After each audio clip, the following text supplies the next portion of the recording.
Black light back on the other side of black. Cyberspace Ministry of the Aboriginal Univer-Sol Supreme Council of the Elders. And we're just talking about, I'm talking to these youngsters out here. I'm not calling Brother Sinetta a youngster, but he is a youngster up under me. And that's something, the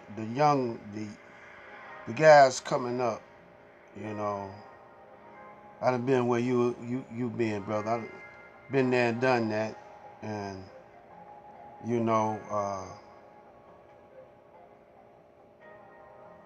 they've been shooting brothers when I was coming up. Some of my videos I spoke about some of the guys I came up when I was about 15 years old, man. A young brother got shot in the back of the head. Police was talking about they thought he was a grown man. And this was in the 60s, early 60s. In the 50s, they wasn't doing it so much. But around the 60s, when Pops and them was working out at Chrysler and them, they started getting a little money, a little bankroll, and started opening up after-hour joints and started opening up businesses in the city of Detroit. And the Caucasians, this was a new breed of black man. My father and them was a new breed of black man. The guys that was back when they were young teenagers, they was back in the 30s and the 40s wearing zoot suits. Them was some different type brothers, to the Caucasian. And in my day, we were wearing gator shoes, lizards, gabardine shirts, mohair, shark skin suits, shadow stripe suits. We didn't wear gym shoes like that. We wore Converse to play, play ball in and stuff like that. But we wore alpaca sweaters, suede and leather sweaters, and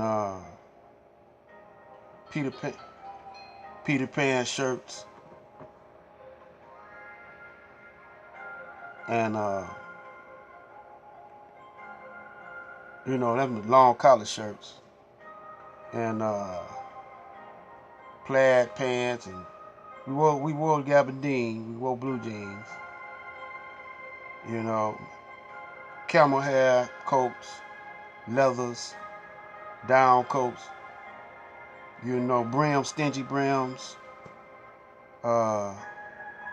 Bassolinis, I mean, we was trying to be like gangsters though, man. We was styling ourselves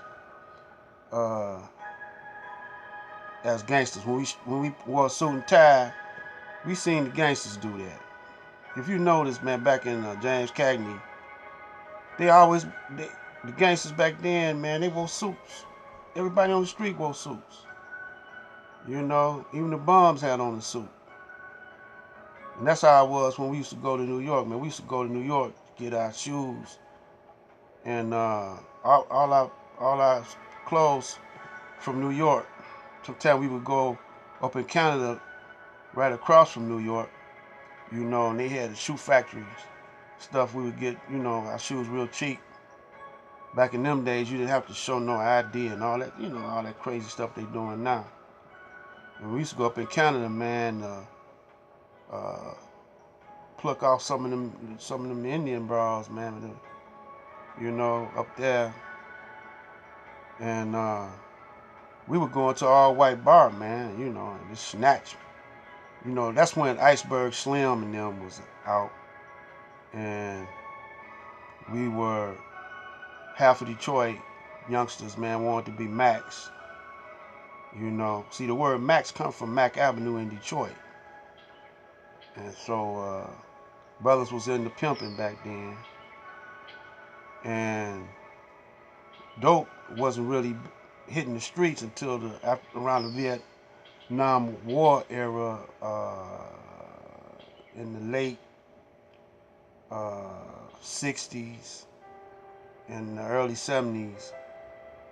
They started pumping heroin into the community and cocaine. And the reefer back then, man, they was getting over there from now. They call them tie sticks, you know, hashies. And then they start going to Mexico and getting mushroom. What would you call that? We had a word for it. I forgot what we used to call it. Mushroom. You know, we used to get high for that. And I was doing all that stuff, man. Then psychedelic drugs came out. You know, not gonna go off into all of that, but we was trying everything. We was flipping, man. We was flipping. You know, they had some cigarettes called asthma cigarettes, and you could smoke one of them and get high off of that, like reefer, you know, and it smelled like reefer. You could get it from we used to have a drugstore called Cunningham Drugstore, and they would come in a pack for $1, man. You would get some big old fat cigar-looking cigarettes, man. And we would sell that. Take all of that out, put it in some cellophane, tell people it was reefer. And we used to get it up to Cunningham for $1, you know, sell it, go to parties, sell it.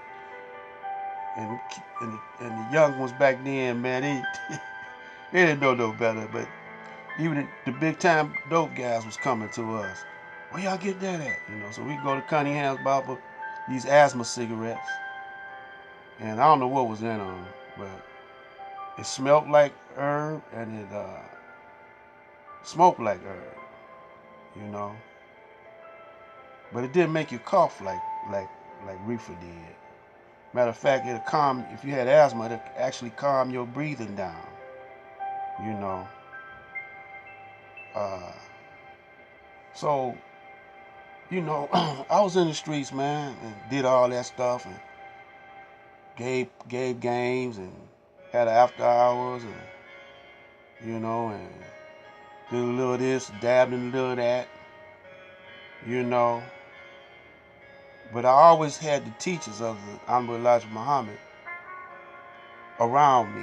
My uncle, like I said in previous videos, he was a FOI. My mother was an MGT and my grandmother was an MGT and their sister was an MGT. My other uncles was gangsters, straight up gangsters and pimps, you know. So, like Lucky Luciano, gangster and a pimp, you know. See, we did our patterns after them, after the Caucasian. Remember the gangs in New York? They was in the gangs before we were. They was in the gangsters before we were. And our fashions and our style of life come from the gangsters. The Jews and the Italians dressed the best. The Jews could dress, and they knew how to relate to brothers a little bit better than the Italians. Even though our Italians looked more like, some of them was dark like us. And then you had some Jews that was kind of, you know, had nappy hair. But the Jews, they could style you. And they owned all the clothing stores on 12th. And that's who we dress like. So New York and Detroit, they had some things in common, but we eventually took over the city, and we ran.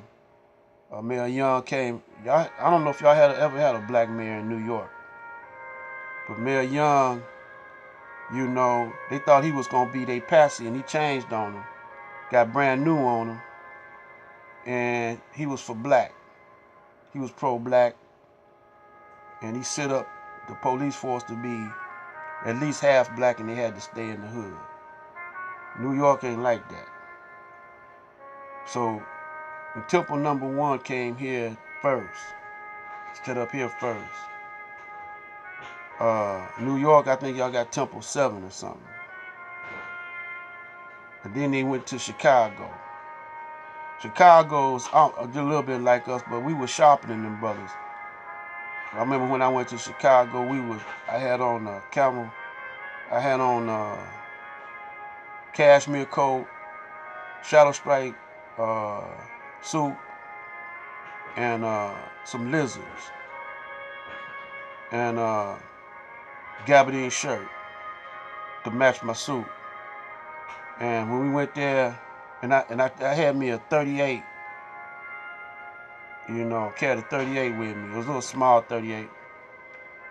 And when it was me and another guy, we went to Chicago, and they was kind of like, they just had on blue jeans and stuff, man. They weren't into fashion like we was sharp. So I've been there and done that, man, you know. And through all my living, I found out that, you know, it's best to be, I'm talking to the Bloods and the Crips, because see, you can live a cycle, like each 10 years, the same thing, it always go back to the same thing. So you could prophesize from that. You could kind of predict what's going to jump off. And by these police killings, it's a sign, and especially this election, man. This never was nothing like this election. So it's a sign for us. Y'all might not can't see it, but older brothers could see it. It's a sign for us to come together in unity like never before. And you got to be slicker than them. You can't be doing things like we did in the 60s, in the 70s. We got this technology. We got to use it to our advantage. That's why I got the Cyberspace Ministry. We ain't got to meet in no buildings. We all be piled up in one building and let them come in on us. You know, nah, man. If they come in on you, you know, they come in on you in your house, and they got to have a search warrant. You know, but if you live a clean life and don't be trying to be slick, don't be trying to hustle, live a clean life and just uplift your family and yourself, they have a hard time explaining, you know, because they're going to try to make you look like the villain if they do something foul to you, you know. They're going to try to make you look wrong. So, but at least they just coming in on one person. I mean, you know, that's what Tazadak, y'all need to join up with Malik Shabazz and some more people. And y'all need to do some house to house, you know, be on call, man. We gonna need to be in unity like never before. This is Black Light Out. I might come back with another one of these talking about the same thing. Black Light Out, fade to black.